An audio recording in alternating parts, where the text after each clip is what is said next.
And welcome, Hoosier Nation, to another edition of the Hoosier Sound-Off, recorded on Friday morning, February 8th, 2019. I am your host, Noah Freeman, and I am here for your quick roundup of IU sports news. Football in February, a month where college football is usually very quiet. With National Signing Day this week, it was not a very quiet one in Bloomington. Well, mostly. What was a very good class in the early signing period, Wednesday ended with not much of a bang, like Indiana fans may have hoped. Tom Allen and the staff had 19 recruits in the class of 2019, but hauled 2 more this past Wednesday on National Signing Day.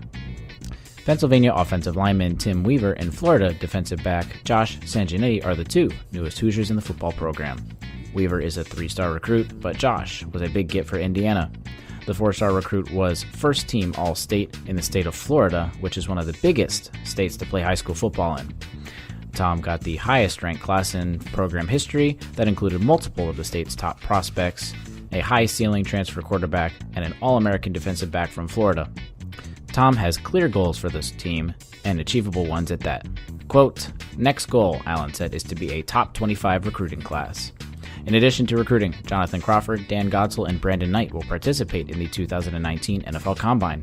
Crawford and Godsell became the first Hoosiers and the 12th and 13th Big Ten players to start 50 games. This is the 3rd time in the last 4 years that at least 3 Hoosiers were invited to the Combine.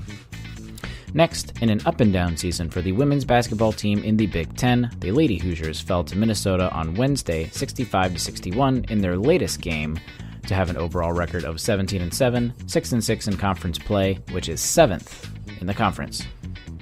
Finally, on a crazy finish for the opposing team, Iowa made some crazy threes to put away the Hoosiers last night in Bloomington. The Hoosiers were in a hole for most of the game, but battled back all the way until the end, until Iowa hit some just ridiculous threes to close out the game. In a game that puts the Hoosiers back to losing, it is not necessarily a bad loss just yet, as they lost to a ranked team. The bigger game is this Sunday against Ohio State at 1 o'clock p.m. in Bloomington. Remember to watch us live Tuesday evenings at 8:30 p.m. or subscribe to our podcast, The Hoosier Sound, wherever you listen to podcasts. If you like the transcript and links mentioned in today's show, head over to indianahq.com to check that out, in addition to all of their insightful articles. I will catch you this Monday, February 11th, for the next edition of The Hoosier Sound-Off. But, as always, thank you for listening, Hoosier Nation, and we'll see you next time.